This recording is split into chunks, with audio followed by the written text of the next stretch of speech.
Hi, this is Jessica Richardson.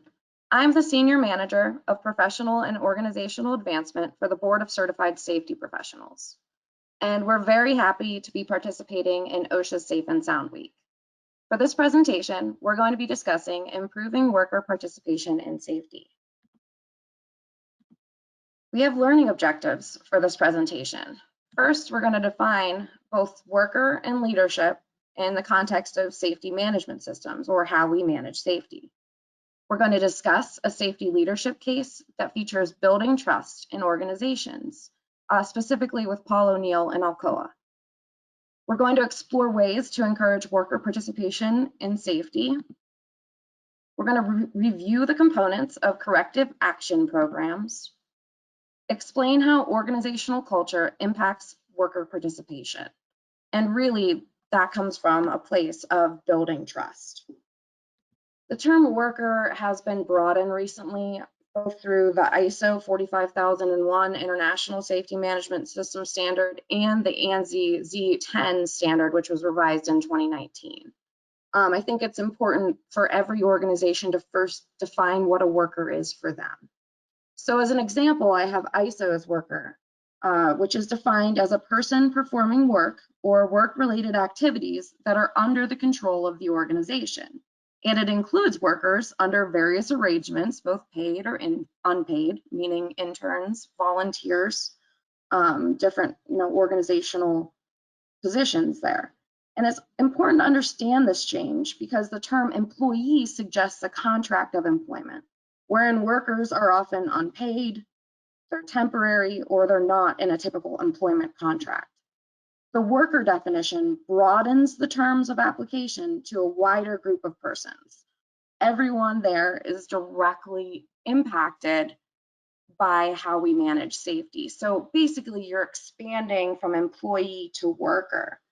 And in ANSI's 2019 revision, they also started using the term worker and who or should not be considered a worker and what is or isn't under that sphere of control of the organization is one of the first things an organization needs to document after they define it. So consider volunteers, consider contractors, and above all else, define this scope if you really want to involve your workers in your safety program. On the same plane, leadership has to also be defined, and a big part of leadership is also communication. So when we talk about leadership, the ANSI ASSP Z10 2019 standard, top management is defined as a person or group of people who directs and controls an organization at the highest level. And the ISO 45001 standard, the leadership commitment requires that leaders develop, lead, and promote a culture in the organization that really supports the intended outcomes of your safety program, your safety management system, or your safety plan. So when you're talking about improving communication, it's really necessary for transparent, open, and honest leadership and communication to follow through.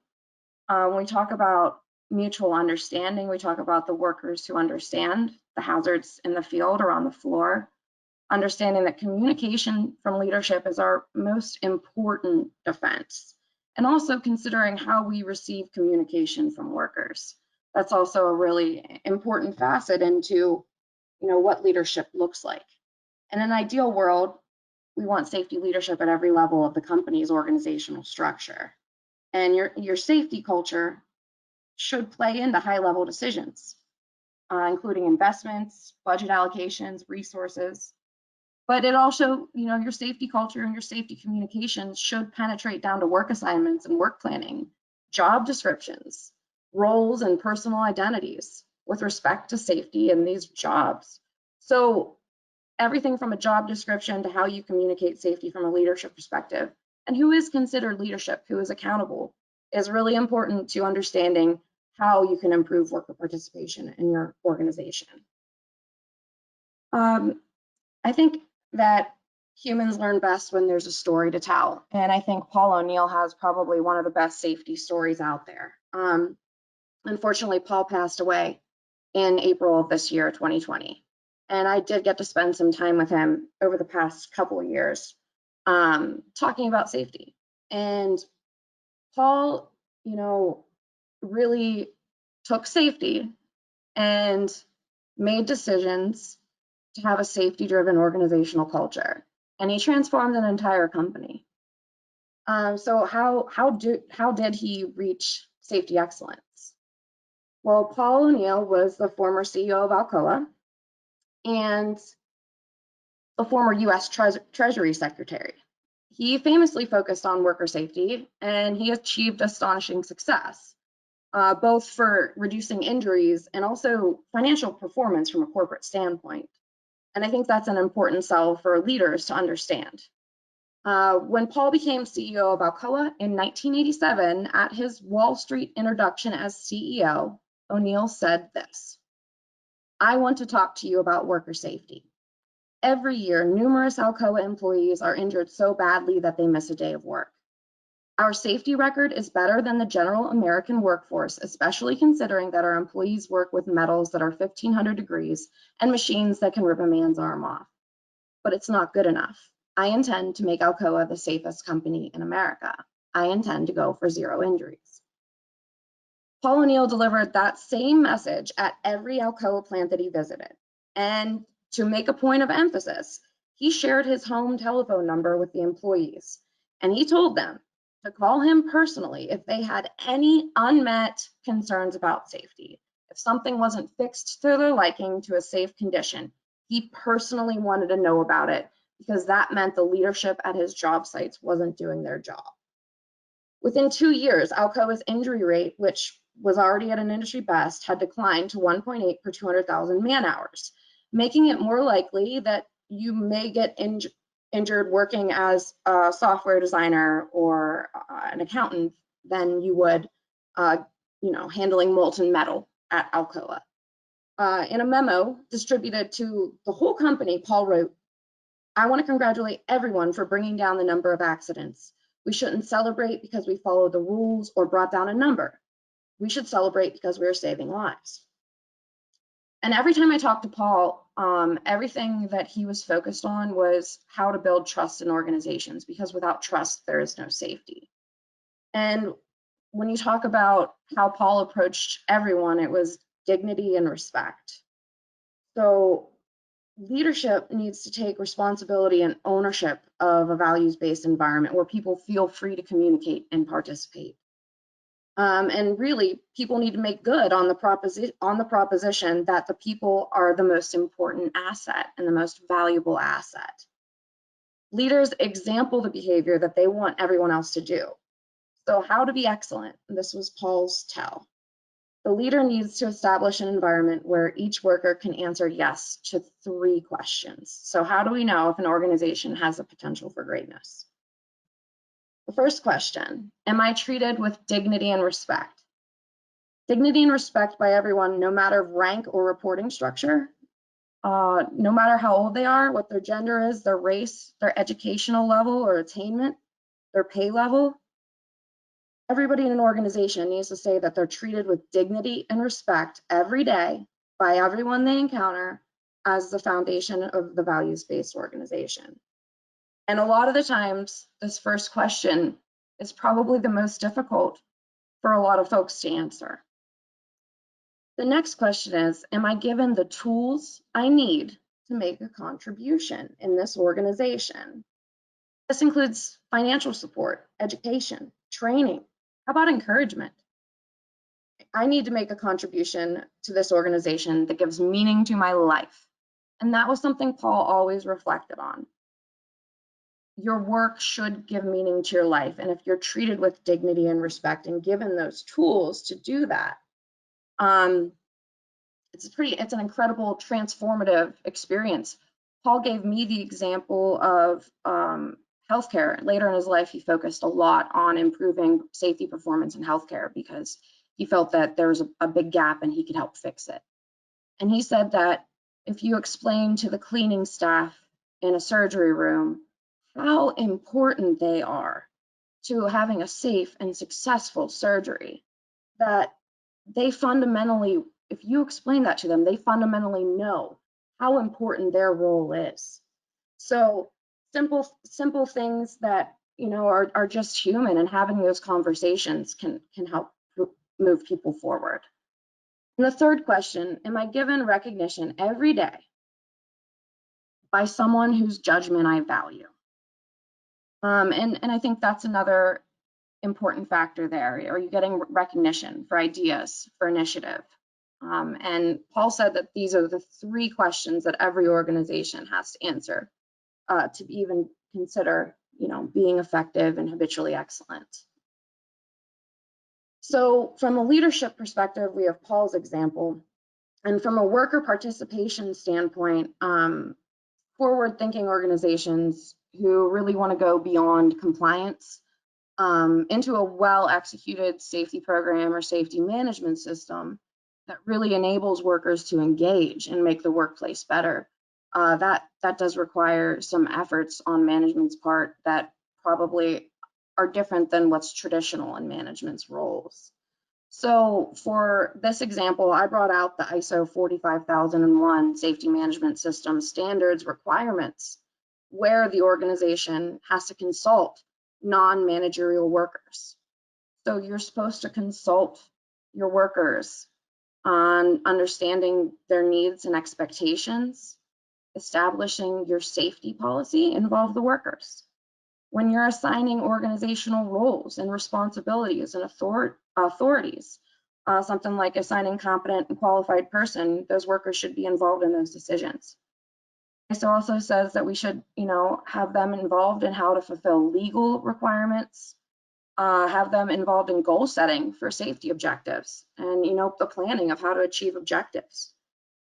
Additionally, determining applicable controls for outsourcing, procurement, and other contractors. So how are we going to work together? You know, how do we effectively work on a job site or at a facility with folks that aren't necessarily on our day-to-day team?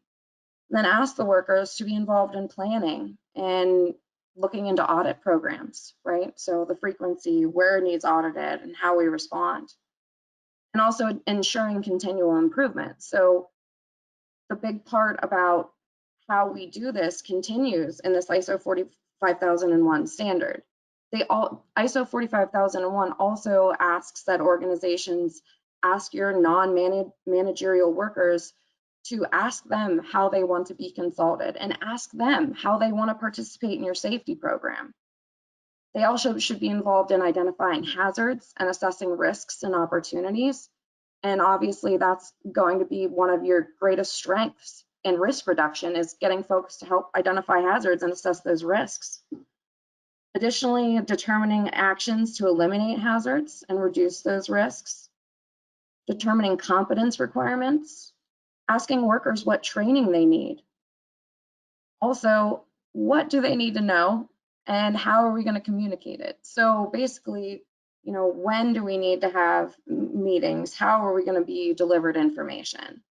Determining control measures and their effective implementation, and also involve your employees and workers in investigating incidents and nonconformities.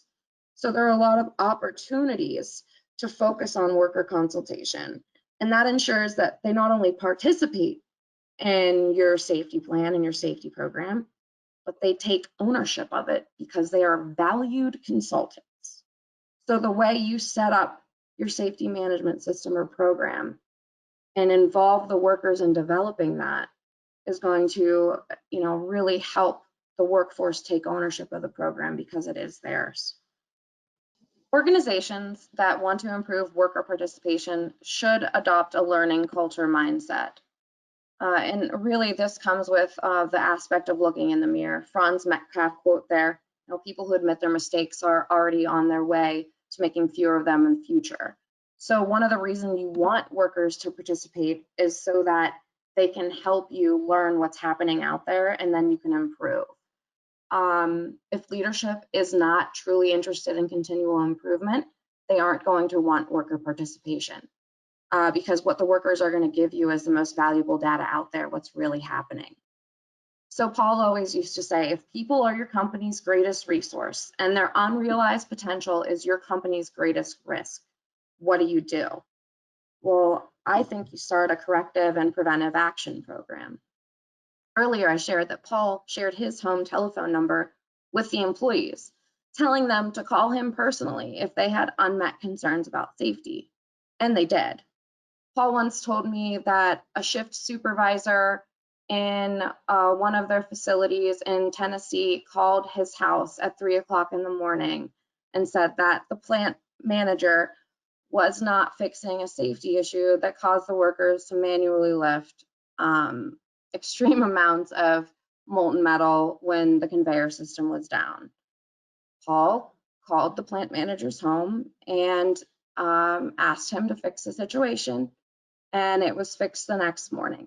So when you talk about corrective action programs, what Paul did was prove that through his actions, that his workers were his most valuable asset. Corrective action programs facilitate worker engagement in your safety program. It's really a process for, identifying deficiencies in your hazards in your systems. The great things about corrective action programs are that they allow your workers to participate in discussion for solutions. So when we identify the corrective or preventive actions, the real thing to consider from a worker participation standpoint is the effectiveness of those actions, right? Are we fixing the real issues? Are we addressing the real concerns and not the symptoms of problems? Are we removing, the barriers to success that we need to?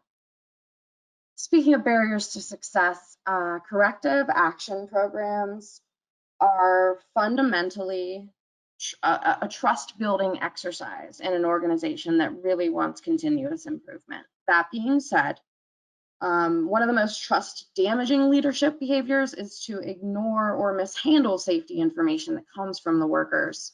Workers can feel like their attempts to participate in the safety program are futile or a waste of time. Or what if they have to repeat them over and over? And really, when you're not being heard, the next human emotion feeling there is resentment. And when the workers resent leadership for not being attentive to their concerns, that trust is damaged and broken. That being said, when Paul O'Neill answered phone calls and took initiative and fixed issues, this is one of the best trust building processes for worker participation out there. And organizations with advanced safety cultures, they're really based on that mutual trust between the leadership and the workers. And one important opportunity is communication around this hazard identification and assessment between the workers and the leadership. Those workers on the front lines, they have that valuable information. They have all that data. They know that workplace inside and out. They know what works, they know what doesn't, and they know what's ineffective and needs to be fixed. And really where you can have them help you is systemic safety issues. And where a lot of people think corrective action and preventive action programs, they don't think about the opportunities involved. Like your workers may have idea on cost savings opportunities or how to make a process, quicker and safer. So this corrective action program is essential for worker participation. If it's handled well, you'll build trust.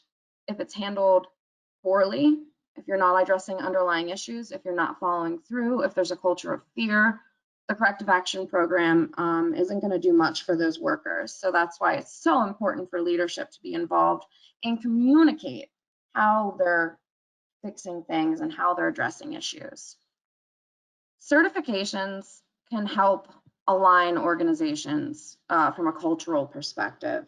So the Board of Certified Safety Professionals offers STS, Safety Trained Supervisor, and STSC, Safety Trained Supervisor Construction certifications for leaders at all levels, because every worker has responsibility for contributing to a safe working environment. The STS and STSC are intended for executives, directors, managers, supervisors, superintendents, and all workers. These individuals may not have safety as their main job, but their knowledge of safety ensures safer and healthier work sites, and their competency in safety strengthens the foundation of safety in the organization. So when we look at This graphic, the STS and STSC certifications are at the center of sustaining an effective safety culture. And really, the STS and STSC set standard baseline knowledge across the organization. So in addition to all the technical expertise certifications that are available for safety professionals, really getting all your people to speak the same safety language and have the same hazard identification and risk processes with the STS and STS helps build organizational alignment across the system. So just back to a little bit about Paul O'Neill. His ultimate objective, right, was habitual excellence. And his goal was to get to his desired business outcomes. He focused on safety, and that was a natural stimulant for a much, much bigger and broader discussion about how we work, about processes, because you can't tackle safety without understanding those inherent processes that make up all the different jobs. More importantly, their company had unlocked the potential of the workforce to work together on improving processes. No matter what the issue was, the workforce knew how to work together to problem solve. Alcoa's market value increased to $27.53 billion in 2000 from $3 billion in 1986, before Paul came on, while the net income increased to $1.48 billion from $200 million during the same period. During Paul's 13-year tenure at Alcoa, the number of lost workdays per 100 employees fell from 2.2 from 1.86, which is a huge reduction. When leadership's open, honest, and transparent, their words and actions are more likely to be accepted and trusted by every worker at every level. A transparent safety leader is one who can successfully motivate their workers into actively modeling good safety behavior and reinforcing that workplace safety is an organizational value. Again, my name is Jessica Richardson with the Board of Certified Safety Professionals. If you have any questions, you could reach me at jessica.richardson@bcsp.org, and I hope you have a great, safe, and sound week. Thank you.